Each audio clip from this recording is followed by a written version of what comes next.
Hello my dear students, you are watching WS Academy and this is current affairs video, most important current affair from exam point of view from the Hindu newspaper. So let's have a quick look. GST brought down on 14 COVID relief goods. अब देखिए Covid related goods पे क्या किया गया, कुछ goods पे GST को कम कर दिया गया।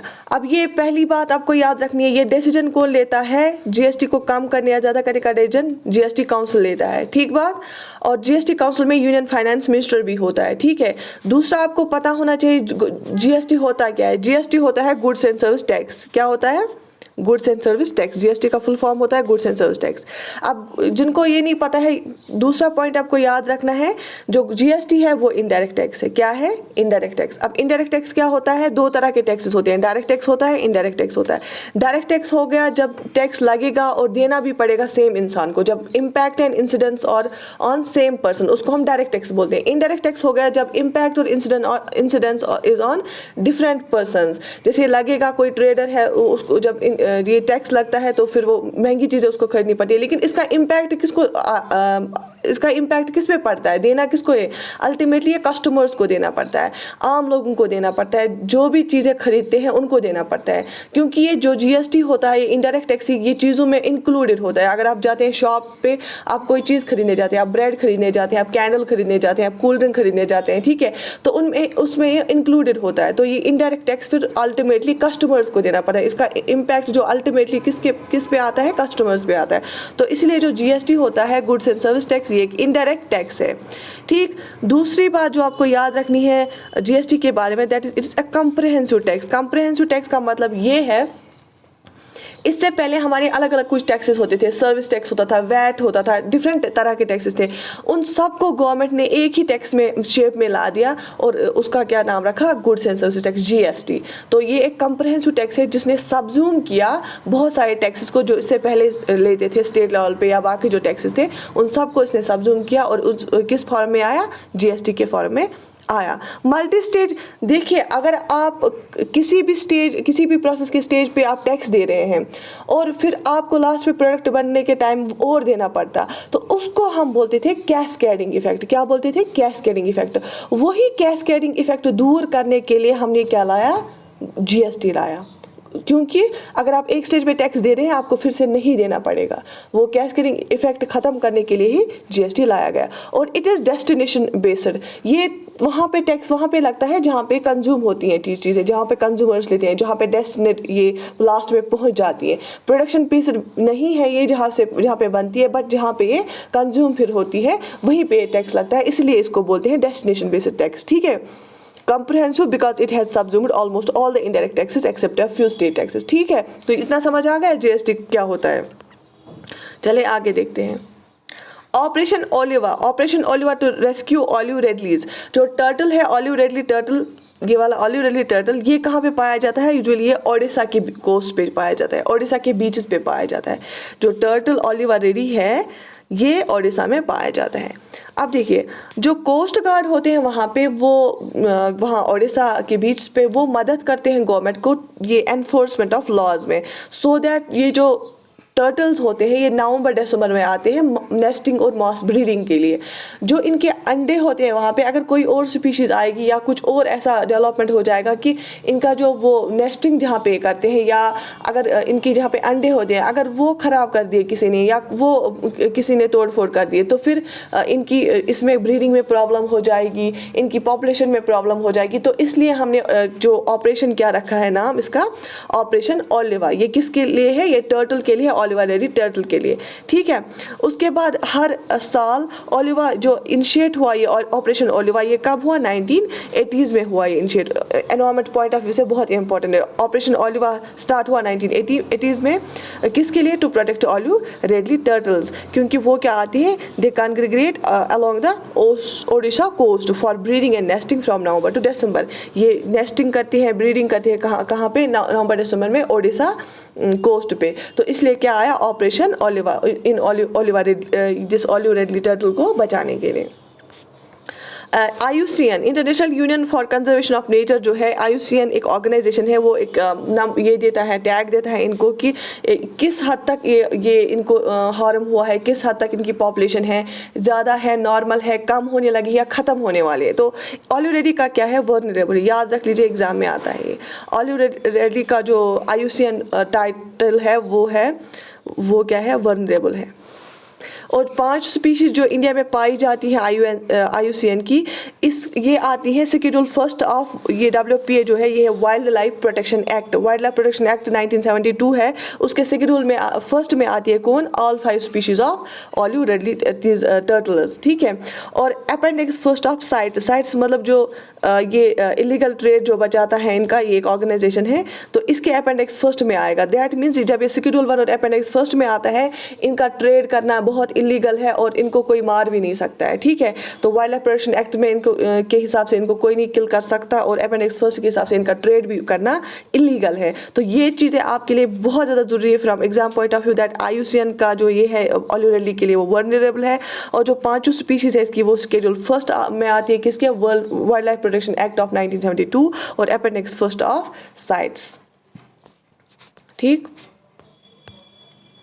देखिए बिटकॉइन पुश एक और न्यूज़ थी, जो सल्वाडोर है उन्होंने क्या किया है, वो क्रिप्टो करेंसी को लीगल टेंडर बना रहे हैं। लीगल टेंडर बनाना मतलब कि अगर आपके पास जो लीगल टेंडर बनी होती है, आपको उसको एक्सेप्ट करना ही पड़ता है। मतलब अगर आपको कोई क्रिप्टो करेंसी देगा वहाँ पे सल्वाडोर में, जब इसको लीगल टेंडर बनाया गया है, that you have to accept it, ठीक है। तो नॉर्मल जैसे करेंसी होती है बाकी करेंसी, वैसे ही ये भी बन जाती है फिर जब ये लीगल टेंडर करा, जब इसके गवर्नमेंट ने लीगल टेंडर बना दिया इसको। दैट मीन्स अगर आपके पास साथ कोई बिजनेस करता है, कोई डील करता है, आप इसको रिजेक्ट नहीं कर सकते, क्रिप्टो करेंसी को आपको एक्सेप्ट करना पड़ेगा। तो इसके लिए इन्होंने क्या क्या किया है, आपको पहले पता होना चाहिए जो क्रिप्टो करेंसी वो होती क्या है।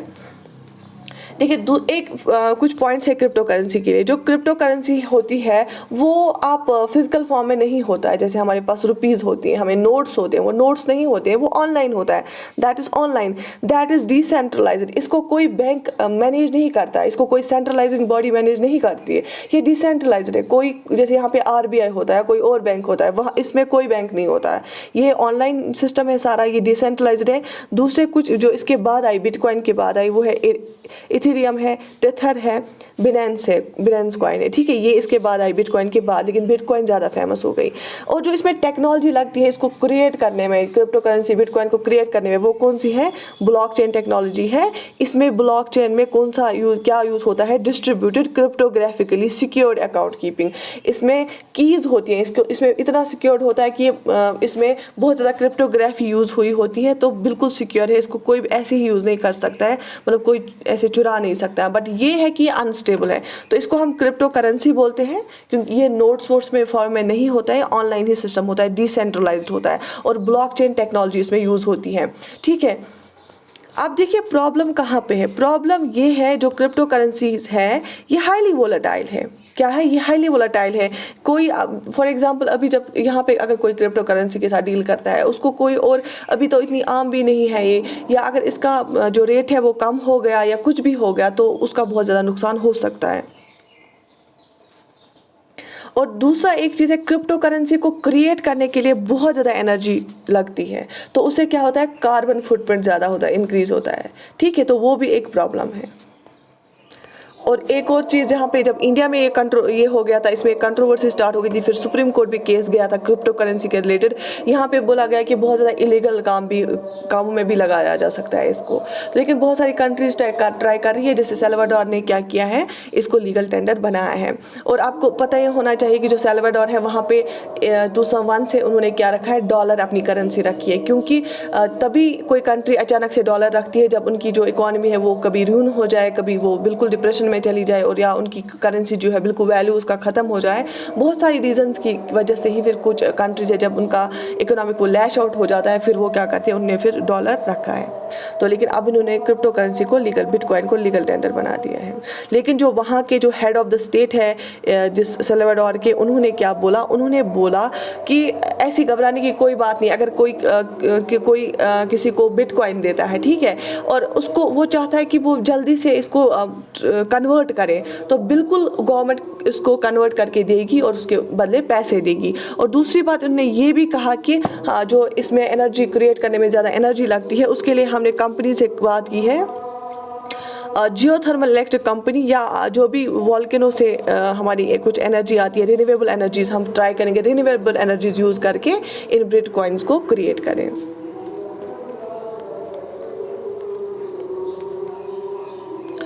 एक और न्यूज़ जो थी है revised subsidies to super EV. EV होता है इलेक्ट्रिक व्हीकल, हमने कल भी पढ़ा इलेक्ट्रिक व्हीकल डिमांड। तो फेम सेकंड स्कीम लाई थी गवर्नमेंट ऑफ इंडिया ने, उसके बारे में लिखा गया है कि जो गवर्नमेंट सब्सिडीज दी है ये बूस्ट अप करेगी इलेक्ट्रिक व्हीकल का डिमांड। लेकिन आपको पता होना चाहिए फेम स्कीम क्या है। फेम स्कीम आई थी 2015 में और 2 फेजेस में आई, फेज़ 1 एंड दो फेजेस में आई। फेज़ 1 आया पहले, उसके बाद फेज़ 2 आया है। तो फेज़ 1 में क्या आया था, उसने बोला था हम इको फ्रेंडली व्हीकल्स लाएंगे। इको फ्रेंडली व्हीकल्स लाने से क्या होगा, पोल्यूशन कम हो जाएगा, ठीक है। तो फेज़ 2 में ऐसे ही फिर इन्होंने डेटा दिया, उसी को एक्सटेंड किया कि हमें क्या होना चाहिए, 2 व्हीलर्स कितने होने चाहिए। ऐसे हमें 5000 ई बसेस हम लाएंगे, हम 5 लाख 3 व्हीलर लाएंगे, 55,000 हम क्या लाएंगे, 4 व्हीलर लाएंगे, ठीक है। तो इससे क्या हो जाएगा, डिफरेंट कैटेगरीज की जब ई व्हीकल्स आएंगे तो उससे बहुत ज़्यादा जो पोल्यूशन है वो कम हो जाएगा। और ये सब्सिडी उनको दी जाएगी जिसमें एडवांस्ड बैटरी होगी, रजिस्टर्ड व्हीकल्स होगी, उनको इंसेंटिव्स मिलेंगे इस स्कीम के तहत। किससे स्कीम के तहत, फेम सेकंड स्कीम के तहत। और अगर कोई प्राइवेट व्हीकल भी लाता है और फिर रजिस्टर करता है इसको 2 व्हीलर्स को, उसको वो भी इस स्कीम के अंडर आते हैं। तो हमने फेम का कल भी पढ़ा, आज भी पढ़ा इलेक्ट्रिक व्हीकल्स का। क्यों ज़्यादा गवर्नमेंट बोल रही है कि जो हमने मास्टर प्लान भी पढ़ा 2041 तक जो है, उसमें भी गवर्नमेंट ने बोला कि इलेक्ट्रिक व्हीकल्स को हम लाएंगे क्योंकि जो पोल्यूशन है वो दूर करने के लिए। उससे अगर इलेक्ट्रिक व्हीकल्स आएंगे तो उससे बहुत ज़्यादा जो हम वैसे फ्यूल यूज़ करते हैं, तो कार्बन डाइऑक्साइड जो कोल हम बर्न करते हैं, कोल से उसे जो फॉसिल फ्यूल्स है वो ज़्यादा बर्न होती है, हमारे कोल बर्न होता है तो बहुत ज़्यादा एयर पोल्यूशन हो जाता है। तो अगर इलेक्ट्रिक व्हीकल्स आ जाते हैं तो उससे क्या हो जाएगा, पोल्यूशन कम हो जाएगा। लेकिन कुछ हर्डल्स हैं उसमें। हर्डल्स क्या हैं कि अभी हमारे पास चार्जिंग पॉइंट हर जगह नहीं है, हमारे पास इंफ्रास्ट्रक्चर उतना नहीं है, और अभी ये इतनी भी टेस्टेड टेक्नोलॉजी नहीं है कि मतलब जैसे बाकी व्हीकल्स हैं उनकी कितनी लाइफ रहेगी और कितना लाइफ लॉन्ग ये वाला व्हीकल रहेगा। तो कुछ इश्यूज अभी भी है, लेकिन मल्टी प्रोंग्ड स्ट्रेटजी चाहिए इसके लिए, सो दैट कि एक ये रियलिटी बन जाए। So this was all for today, thank you.